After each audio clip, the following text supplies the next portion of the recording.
Hello, everyone, and welcome to this installment of ClefNotes, an inside look into the operations of the Lubbock Symphony Orchestra. Thanks to Classical 105.7 for hosting our program, and our wonderful engineer today, Clint Barrick, at the controls. And today we welcome our special guest, Julia Griffith. Julia, hello. Hi, thanks for having me. You bet. I'm going to tell just a few notes here to our listeners, and we will turn to you in a second. I want to tell everybody about upcoming concerts. On September 19th, we have our fall chamber concert featuring Eric Allen as conductor and Annie Shalix-Boyle, our violin soloist. They will be performing the Michael Dougherty piece, Ladder to the Moon. It's a violin concerto with chamber orchestra. Will be spectacular, along with Mozart Symphony No. 40 in G minor and the Tchaikovsky String Serenade, such a popular string work. All of that will be on September 19th at 7:30 p.m. at the Crickets Theater. And to get tickets for that, please give us a call at 806-762-1688 or visit our website, lubbocksymphony.org. And then on October 31st, we'll have the film Jurassic Park with the Lubbock Symphony performing the score live in concert. Again, October 31st, that will be in the large theater, the Helen DeWitt Jones Theater at Buddy Holly Hall. 7:30 p.m. on October 31st, the entire film will be shown. This is not suggested for kids under 10. It's a little intense, especially with the live music. That experience can get a little bit too realistic. And so we want to make sure that you bring kids that are appropriately aged, and costumes are absolutely welcome into the theater. And then our Masterworks series starts on November 6th. We will have the piano soloist Fei Fei with David Cho conducting the Tchaikovsky Symphony No. 1 in G minor, and then Fei Fei performing the Rachmaninoff Piano Concerto No. 2 in C minor, and always popular piece and program. It will be a wonderful way to start the Masterworks season. And so now, with all that said, we are turning now to our Education Programs Manager of the Lubbock Symphony Orchestra, Julia Griffith. Julia, welcome. Hi. Yeah, good to be here. Yeah, and so you're rather new to the staff. When did you start? I started May 5th, to be May exact. 5th, so you are still a little wet behind the ears. And you had a busy summer before you actually, I did. well, while you were getting rolling with the Lubbock Symphony. So Yeah. our summer was spent emailing, Teams messaging, texting, all those things, while you were doing what? So basically when I started at LSO, I had 2 weeks in the office, and then I went to Santa Fe to work with Santa Fe Opera. I was a supervisor in the music services department. That was definitely really busy. And then I was working remotely, getting stuff done for LSO. Right, and Very so busy. just so your listeners have a little sort of aspect of how much work that would be involved. How many productions did Santa Fe Opera do in a week? Yeah. So we, the first month was spent like getting things ready. And then after that, we basically every week we rolled out a show. So until we had 5 out. And then once that was going, we would rotate them. So like, for instance, Monday would be Figaro, and then Tuesday would be Rigoletto, and then Thursday would be Valkyrie, and so on. So very, very busy. Lots of shifting around, long hours. That's bewildering. Yeah. Did you have more than one show hanging in the rafters, like for the drop? Yeah, the crew, I have a lot of admiration for the crew. The stage crew worked overnight a lot of the time. Yeah. They worked a lot of hours, a lot of overtime, really overwhelming stuff. And they worked tirelessly, and they always had a great attitude. They're amazing. That's incredible, because you really Yeah. think about just what an opera entails in terms of production. You It's have a the lot. Sets, costumes, the orchestra, the It's music. incredible. Yeah. Yeah, it's people work there around the clock, 7 days a week. That's It's really amazing. Yeah, how they get all that done in that short span of time is incredible. So then, what did you grow up doing musically, I should say? Yeah, well, I'm originally from Pennsylvania. What town? Lancaster, Pennsylvania. Okay. Yeah, so it's about an hour outside of Philly on the border of Maryland. Uh-huh. And I am very lucky to have very supportive parents and family. So my grandmothers bought me my flutes and my lessons, and my parents would take me to all the things. And so I started playing flute when I was in 4th grade, and I started private lessons pretty soon after that. And yeah, and I was always really serious about it. I got really into like competitions and like Pennsylvania Music Education Association festivals and stuff like that. Yeah, and then I did my undergrad at Indiana University of Pennsylvania, outside of Pittsburgh. Right. It's a small town, not affiliated with Indiana University. But yeah, so that's where I got my undergrad. And then I've moved all over the place. And now Yeah, I'm all here. right. Now, you finished your master's at Texas Tech? I did, yeah. I just graduated about 3 weeks ago, however long ago that was, with a master's in flute performance and music theory. Wonderful.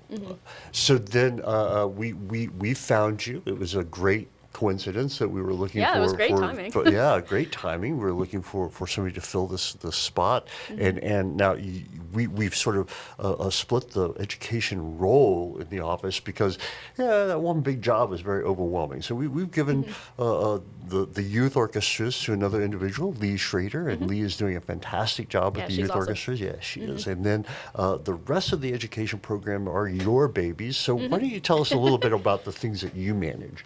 Yeah, so one of the main things right now that we're working with is the teaching artist program. So we're getting teaching artists into 2nd grade classrooms right now at LISD. So they go in and they support existing curriculum and support that with music.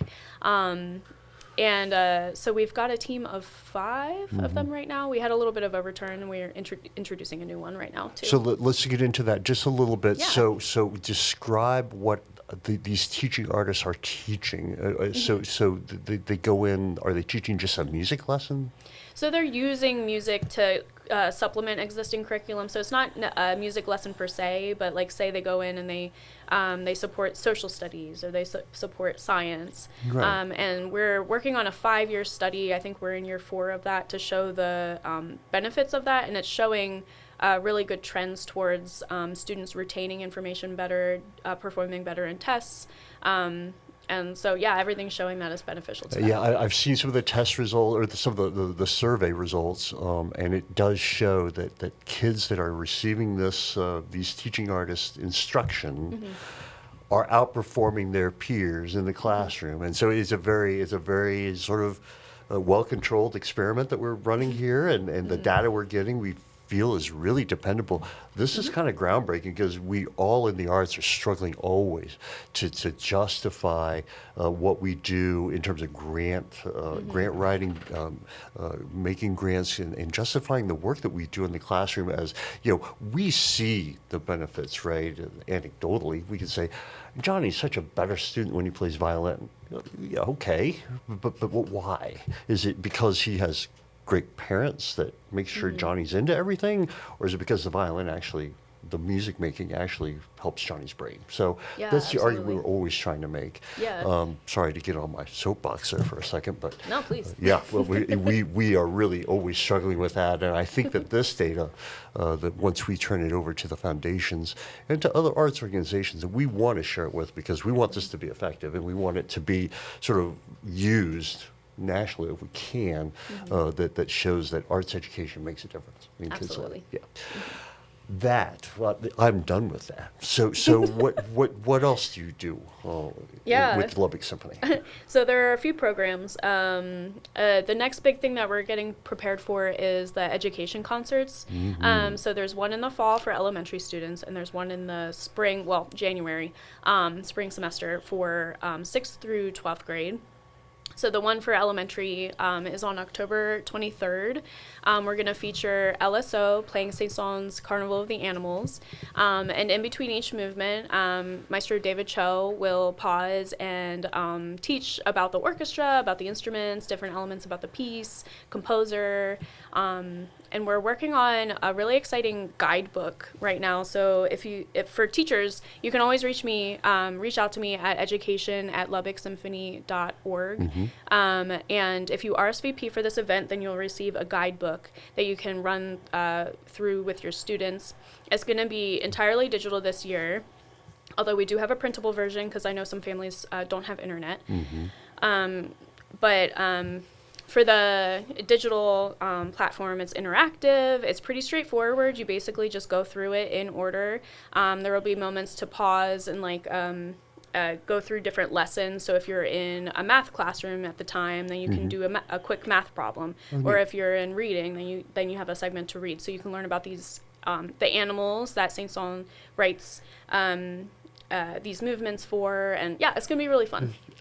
We have two great soloists performing on that concert, Daniel Del Pino and Helen Kim Sills. Did I say it right? You did? He gets to edit, so nice. he'll edit that up. Yeah. And they will do a marvelous job, we know, and they're Absolutely. so excited to get this work prepared. And then the solos also that appear around the orchestra are so charming Yeah, with that they piece. are. I love Carnival of the Animals. Me too. And of course, as a cellist, we get to play the Swan. Yeah, and, that's a great I one. think it's going to be so And much flutes fun. have the aviary. And that's right. Yeah. And so what a fun piece for all of us as musicians to perform. It is really fun. Yes, and then we've sort of just a sidebar here a little bit. We've shifted our focus on the main stage repertoire for the younger children that we are performing to, and we're reshaping the education concerts for the younger crowd a little bit, so that it's these fixed programs that are more thematic. So Peter and the Wolf is one of them that will rotate in and out. Carnival of the Animals, and then finally the Benjamin Britten Young People's Guide. That'll be the three works that we really focus on for the what grades do we reach? Grades 3. Yeah, so grades 3 through 5. Right. However, this year for LISD, just logistically, it has to be just grade 5. Hopefully in the future. we Okay, can- that's right. yeah. And we'll expand that out Yeah, as years exactly. go by here. And then you have another set of education concerts that we'll do in the spring. And what does that Absolutely. focus on? Yeah, so that's a Spanish themed concert. So we've got Three Cornered Hat, Capricio Español, and we'll tie together all of the themes that go through that. But that's more geared towards the music students, 6th through 12th grade. Right. And then we'll also have our violin soloist, Shi Yun, joining us for that concert as well. And so it's going to be a very exciting time for the youth that are there. This is focused on high school Yeah, primarily. Yeah. music Like secondary. students. And so we're pulling a repertoire directly out of the concert and performing it for the young people assembled there. And again, that will be in January. Yeah. Yeah, January 22. Julia, our time is running short. I'm so pleased that you have joined the staff and that too. we can take this time to introduce you to the community. If you are interested in education programs, again, as Julia said, email education@lubbocksymphony.org or visit our website, lubbocksymphony.org. And give us a call anytime for tickets or other information about our events or how to donate to the Lubbock Symphony. Our number is 806-762-1688. Once again, this is Galen Wixon, President and CEO of the Lubbock Symphony. Thank you for listening to this episode of ClefNotes.